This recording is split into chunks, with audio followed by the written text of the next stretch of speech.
Pessoal, deixa eu apresentar a Karen para vocês. A Karen é jornalista e psicanalista. Como jornalista, ela atuou nas maiores redes de comunicação do Brasil, como TV Globo, Record, Grupo Estado, Rede TV, e atualmente ela é diretora de redação da revista Viver, uma publicação do Hospital Sírio-Libanês.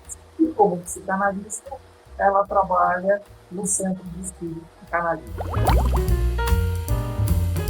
Por que esse clichê empoderamento feminino não representa as mulheres? Não acho que não represente, acho que representa, acho que sim, que as mulheres precisam ocupar o lugar do poder mesmo, acho que não resta nenhuma dúvida quanto a isso. O problema desses termos clichês, eles viram moda, né? Claro. Viram moda, hoje empoderamento é uma palavra que está na moda e ela é dita o tempo todo, e na verdade, assim, a minha resistência a usar essas expressões de moda é que, parece que é uma luta nova, duas, parece que é menos importante do que é na verdade, né? A gente, quando fala de mulher, não dá para falar de mulher sem falar da dor e da beleza de ser mulher, né?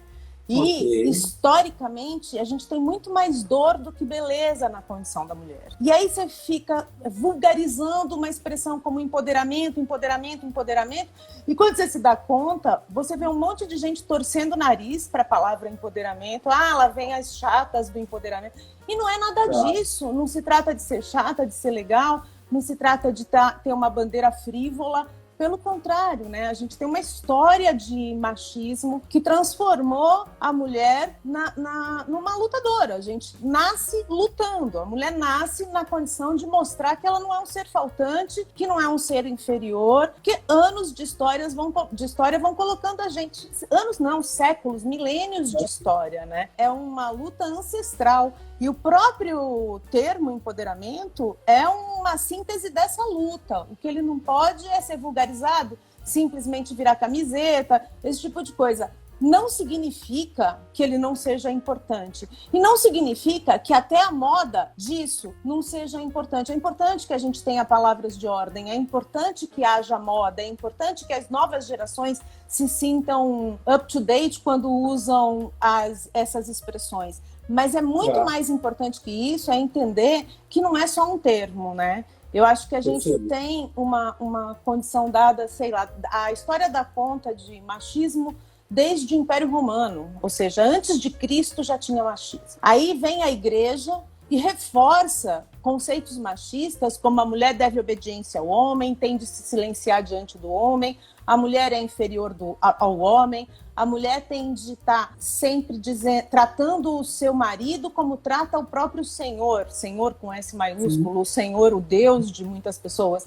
Então, assim, como é que a gente combate uma coisa que está ancestralmente ligada a nós, a nossa história, só com uma palavra, empoderamento? Então, é mais que isso, é mais que fazer topless, é mais que tudo isso, né? Lutar contra o machismo tem de ser uma luta nossa, orgânica, cotidiana, e que começa dentro da nossa casa com os nossos filhos, né? Porque, não raro no ambiente doméstico, a gente vê as mães reificando esse comportamento machista, né? Esse comportamento machista quando tem um filho e uma filha. Ou seja, a filha é tratada de uma forma diferente. Eu acho que é esse machismo que a gente tem mais latente a combater nos nossos dias. Mas a gente tem uma realidade muito diversa no Brasil. A desigualdade coloca a gente em patamares diferentes. Então, quando você fala do coração paulistano, em torno do centro de São Paulo, né? O que é chamado aí da Manhattan paulistana, você convive, circula num meio em que a gente está falando desse meio, desse machismo envergonhado, desse machismo velado, desse machismo em que as pessoas deixam escapar sem querer um "mas é mulher", né? Não basta se dizer não machista, é preciso ser antimachista e ser vigilante. E não é ser vigilante com o outro, porque ser vigilante com o outro é muito fácil. A gente precisa ser vigilante com a gente.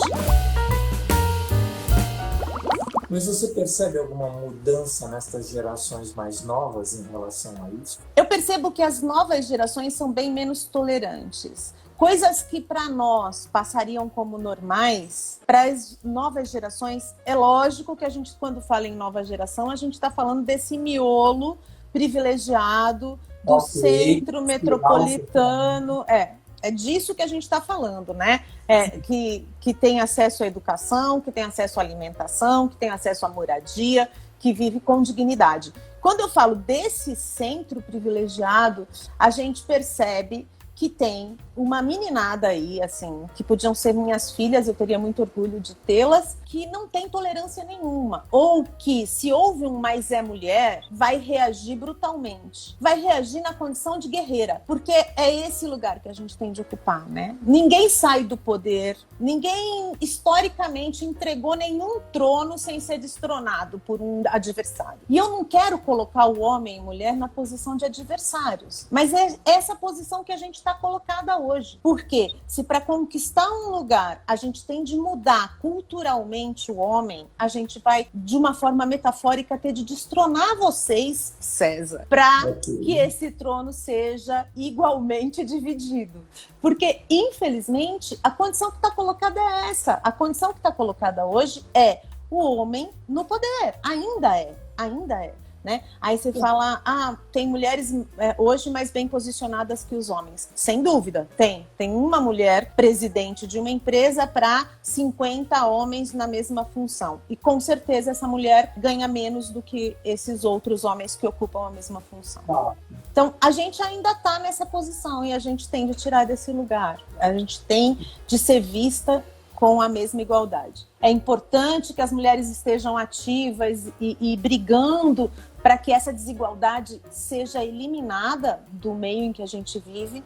É importante que a gente esteja atenta, inclusive as mulheres que ainda vivem no século XIX. A gente tem todo dia notícia de mulher espancada, de mulher morta. Morrem mulheres todos os dias por conta de violência doméstica. A gente está no século XXI. As pessoas continuam sendo espancadas. E assim, principalmente nas periferias, mas também acontece nos grandes centros. A gente também vê notícia de família de classe média em que o marido ainda se sente no direito de bater na mulher, de abusar além do grito, né? Porque o grito, o levantar a voz, a grosseria, inclusive o macho moderno faz, né? E assim, o Fernando fala aí de que o homem e a mulher têm de combater. Eu concordo com ele. O homem e a mulher têm de combater. Mas é a história do trono. Não tem nenhum estadista retirado do seu trono sem lutar. Por livre e espontânea vontade. Não, pensando bem, os bolcheviques são melhores que o czar vai se retirar, vocês assumam aqui a minha cadeira. Pensando bem, o imperador não chega aos pés da revolução, dos ideais de igualdade, liberdade e fraternidade, do movimento da Revolução Francesa. Então, eu vou me retirar aqui do trono. Então, assim, mulherada, é a gente que vai mudar isso. Né? Os homens têm de ser envergonhados mesmo, porque machismo não é para que ninguém se orgulhe. Se você é machista, seja trancado no seu banheiro. Ninguém tem de ter orgulho de ser machista. Mas deixa eu dar uma derivadinha nessa nossa conversa. Há alguns meses eu estava conversando com uma militante feminista e perguntando essa questão do feminismo propriamente dito. O posicionamento dela é um pouco mais beligerante. Ela diz assim: temos que destruir para depois reconstruir. Ok, é uma forma de você enxergar isso. Mas aí eu fiz a seguinte pergunta: e a questão estética? E a resposta dela foi: ainda não é o momento. Primeiro a gente reconstrói para depois pensar na questão estética. A beleza está em segundo plano quando a gente fala deste empoderamento feminino? Eu acho que a beleza... Não, eu não acho. Na verdade, eu me considero uma mulher bonita e nunca fiz nada para ficar feia, não faço nenhuma questão de ser feia, gosto de ser bonita, gosto de ser mulher, sonhar desde amor, quero continuar sendo mulher, não quero o lugar de homem na sociedade, eu quero um lugar de mulher igualzinho ao do homem, né? Eu quero que a gente tenha exatamente os mesmos direitos e condições. A Susan Sontag, que era muito mais beligerante e um gênio intelectual e feminista, sempre foi acusada de ser bonita, né? Porque ela era uma mulher muito bonita. E embora ela não fizesse nenhum esforço para ficar bonita, né? Tem uma frase que atribuem a ela, eu não tenho certeza se é dela, mas que eu concordo inteiramente. Não tem nada de errado em ser bonita, né? Não é nenhum tipo de crime ser bonita, nem querer ficar bonita. Errado tá em se sentir na obrigação de ficar bonita. Se você se sente na obrigação, se isso não te faz bem, isso é ruim. Qual é o problema, né? De se sentir bem, de se sentir bonita? Porque a beleza não está no corpo perfeito, no rosto sem ruga. A beleza está no conjunto do que você é, né? Nas suas atitudes, na mulher que você é. Então, assim, é mais do que simplesmente aparência, né?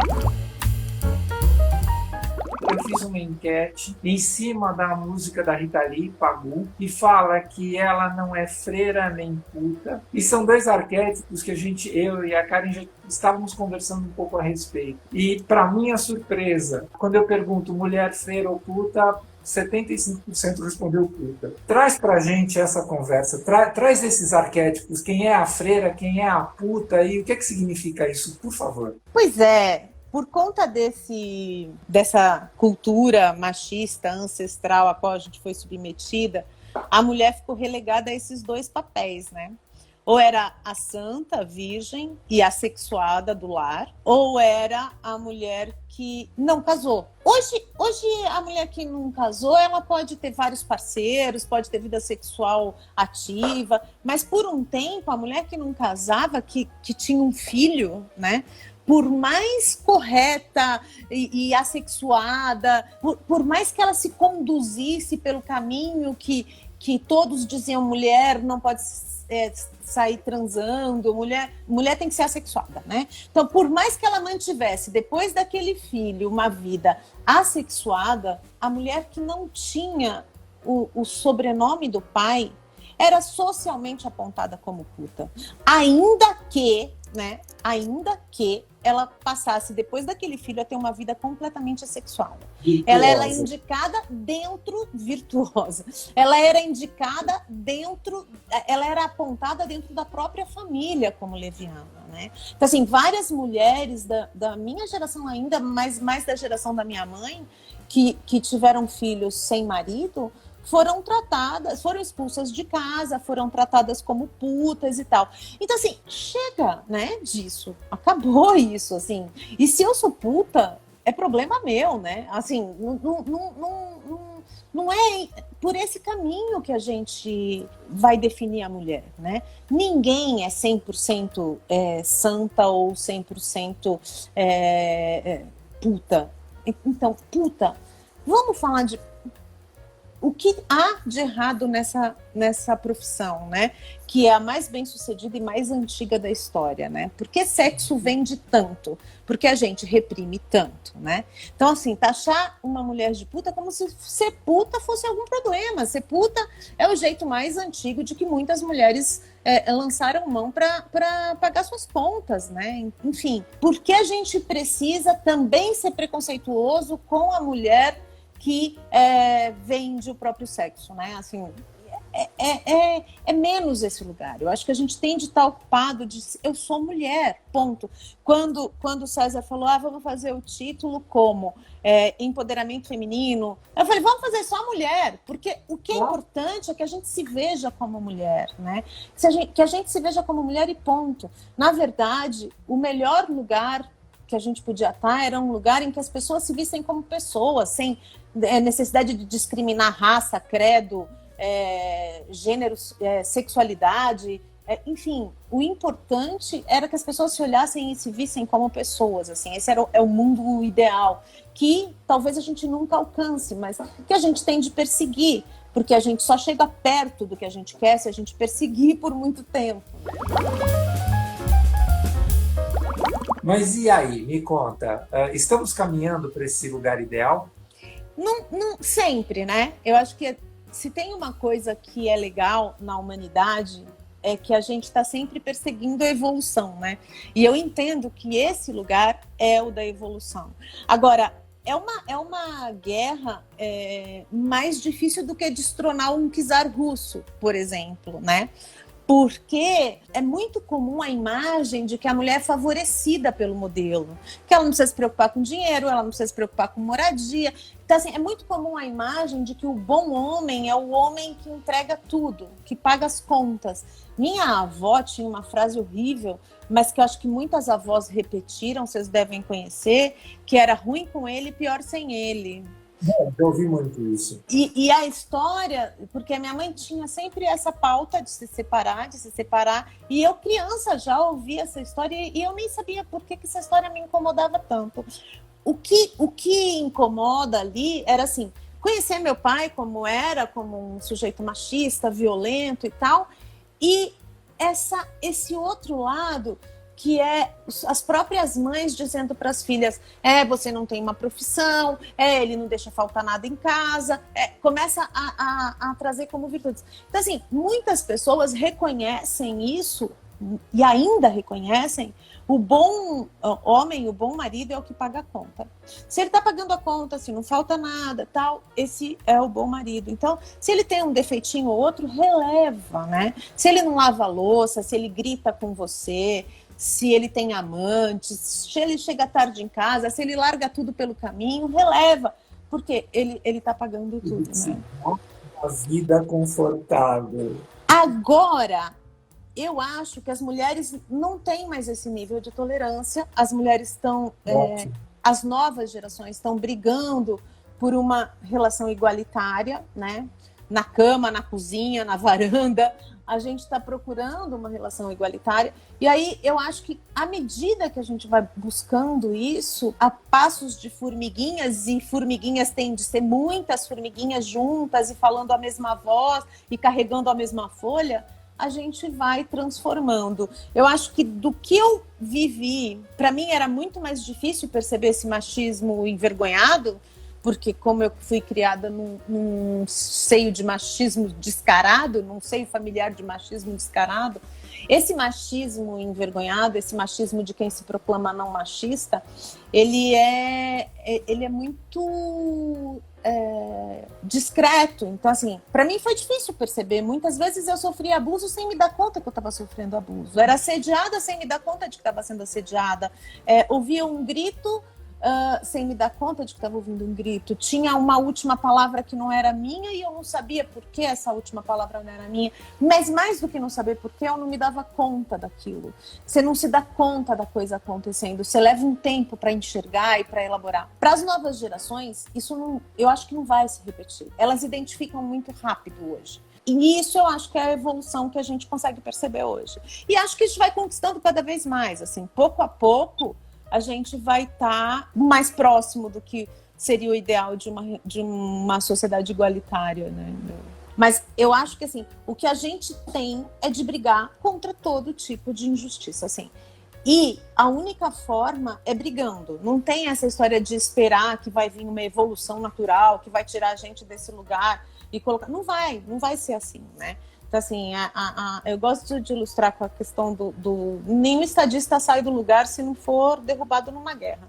Então, assim, é essa relação que está colocada, né? A gente tem que acabar com o lugar do macho adulto branco no comando. Isso serve para os gays, isso serve para as mulheres, isso serve para os negros, assim, né? Porque é isso, o mainstream é macho adulto branco no comando. Isso tem que acabar, né? Tem que acabar.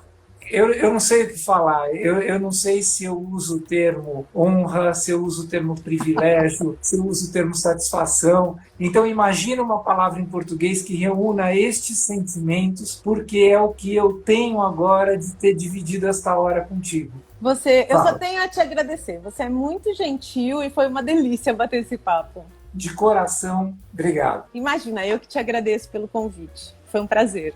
Obrigada a todos que participaram. Um beijo.